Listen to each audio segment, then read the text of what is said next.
cutting machines are blade-driven precision instruments that can cut a variety of material types, ranging from very thin materials such as vinyl to thicker materials such as craft foam. The ability to cut select materials depends on a few factors. The first factor is the thickness of the material. Depending on your silhouette cutting machine model and blade, materials up to 3 millimeters in thickness can be successfully cut.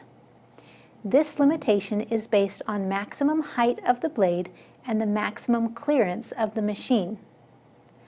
The second factor is the density of the material. For example, you can have two sheets of material side by side where they're both 1 millimeter in thickness, but one sheet is made out of foam and the other is a sheet of metal.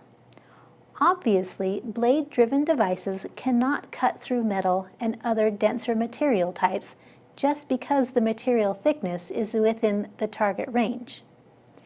Though density is difficult to measure in terms of ability to cut, as a general rule, if you cannot cut the target material with a pair of scissors or manually with a craft knife, then it will not be able to be cut by a blade-driven cutting machine.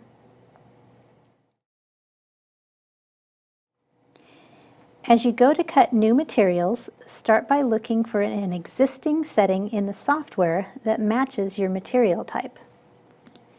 If there is an existing setting that matches your material type, select it. If this is the first time you've attempted to use this material, be sure to perform a test cut before sending your entire job.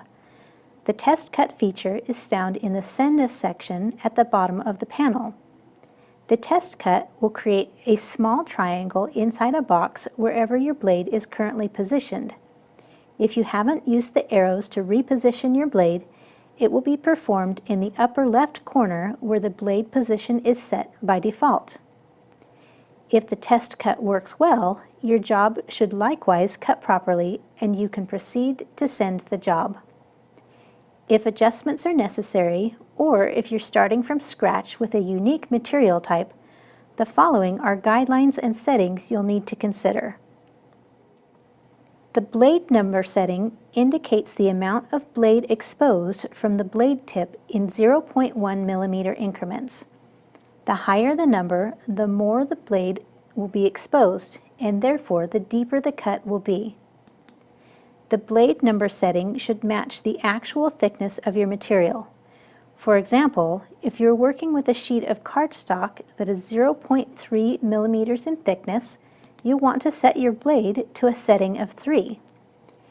If your test cut is too deep, you can reduce the blade number and decrease the amount of blade tip being exposed. When considering the blade number setting, always make sure that the correct blade or tool is selected in the software. If using an auto blade, the setting will automatically adjust to the number displayed in the software, so all you'll need to do is tell the software what setting to use. All other blade types need to be adjusted manually to the recommended or selected level prior to loading them into the machine. For these manually adjusted blades, the software setting displayed on screen is simply a prompt to remind you what setting to use for the material in question. The force setting controls how hard the blade is pressing down. If your material is tearing and cutting too deeply, you will want to reduce the force. If the blade is not cutting all the way through the material or just scoring the surface, you can increase the force to achieve a better result. As you work to define your material settings, remember that the key to successful cutting results is to find the lowest possible combination of blade and force settings where the silhouette is still able to cut your material successfully. Setting the blade or force setting too high can still achieve results that look good, but which can also wear down your blade more quickly because it is either overexposed or pressing down harder than needed.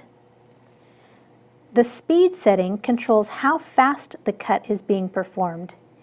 In other words, this is the speed of the left-right movement of the blade carriage as well as the in-out movement of the roller bar, feeding the mat or material in and out of the machine.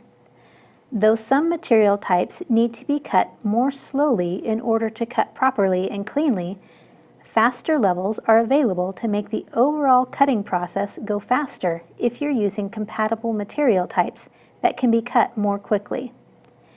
Generally, thicker and denser materials require slower cutting speeds, whereas select lighter materials such as thin film-type materials, including vinyl and heat transfer, or thin paper-based materials such as sticker sheets can be cut more quickly. If creating settings from scratch for a new, undefined material type, always start with a slower speed setting and work your way up according to the results. You may wish to lower the speed level if you're finding that certain parts of the design are tearing, most often in the corners of the design, or if the material is being lifted from the backing during the cutting process. These three settings, blade setting, speed, and force, are the basics for all material settings. There are also additional cut settings available that may be necessary for certain material types as follows. The passes setting tells the machine how many times it should cut the design. The setting is defaulted for a setting of 1 for most materials. For some thicker materials, such as chipboard, it may be increased as additional cutting passes are required to achieve clean cutting results. If you're cutting a thicker or denser material and it is not cutting through after increasing other settings, you may increase the number of passes in order to provide a cleaner or more complete cut. By default, the line segment overcut setting is off. While off, the blade will cut each shape normally without lifting. During the cutting process, the blade tip normally rotates to accommodate corners and curves. However, if you are using a material that requires weeding, such as vinyl or heat transfer, or the corners of your design are slightly torn or not cutting through with regular cutting attempts, you may wish to turn on the line segment overcut setting. When this setting is on, the blade will begin cutting slightly before the line begins and then lift between each line and finally end the line slightly beyond the actual original line. This overcut is very small and usually unnoticeable. The intention of this overcut function is to create a clean cut corner for each point where two lines meet.